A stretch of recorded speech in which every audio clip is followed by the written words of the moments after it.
expectation to support, and I definitely didn't expect the introduction that I got. I am strangely overwhelmed today. There are many things that move us in life, and those of us who have whatever roles we have know that sometimes we have to put our game face on and our presence on when we just want to be overwhelmed. And this is one of those kinds of days for whatever reason for me. So what I'd like to do is, one, respect my elders and ancestors and ask you to do that as well. Two, to ask you to indulge me in proclaiming there's an importance in righteous self-interest, meaning taking care of ourselves, demanding that we be allowed to do our own thing, but righteously such that we do no harm to anyone else.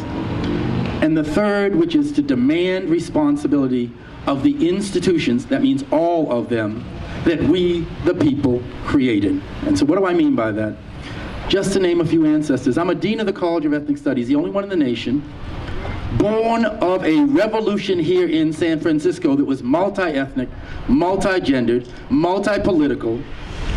It was not strange to me to see that 3 out of the 4 people who were present at the march were not African American. And just because the architect of the march was, however he would have described himself, embraced by the queer community and the SGL community and the gay and lesbian community, I don't know their lives, but I don't presume that they necessarily had to be any of those things.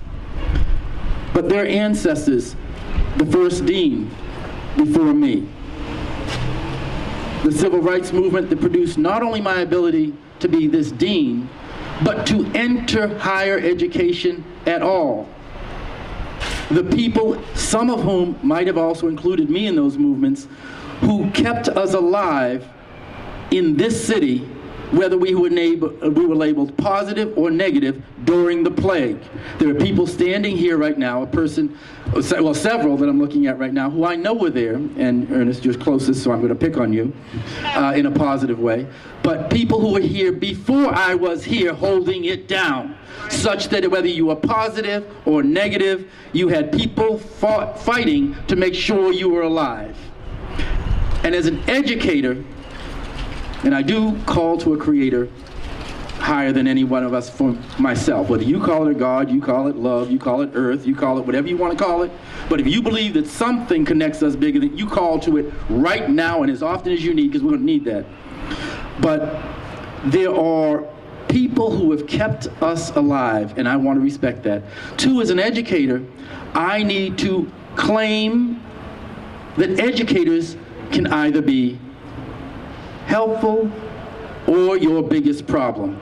Carter G. Woodson is quoted as saying, and I'm paraphrasing, "You do not need to send a Negro," and he was not meaning that insultingly, he was just talking about the time. "You do not have to send a Negro to the back door. He will go of his own. If there is no back door, he will make it." And people usually laugh at that point in time or whatever. His next sentence is more important. He says they will go there because of their education. You've got to worry about what your institutions are doing. We, the people, have to change those. That Negro, whatever you call them, should know they go to whatever door they choose to go to, when they want to go there, and whoever they're paying the bills for needs to serve them, including the door behind me. This is not an indictment. This is a call to responsibility. That's all it is. So what I want to focus on in terms of the march, Bayard Rustin and what he meant to me, when as a child all I knew was the rumors from the FBI and other folks is, ooh, we're going to find out that Martin Luther King had a gay husband. Well, Martin Luther King didn't have a gay husband, but he did have a man who loved and also slept with men, who happened to be, by the brilliance of A. Philip Randolph, the architect of the structure of not only that march, but the march that didn't happen, but scared the mess out of FDR enough for him to start legislation. That all is the truth underneath the mess. We need to hold them accountable. So as Dr. King said, the arc, and I'm paraphrasing, so those who are better scholars than I on this, the arc of history bends towards justice, and as the current president added, it bends because we bend it.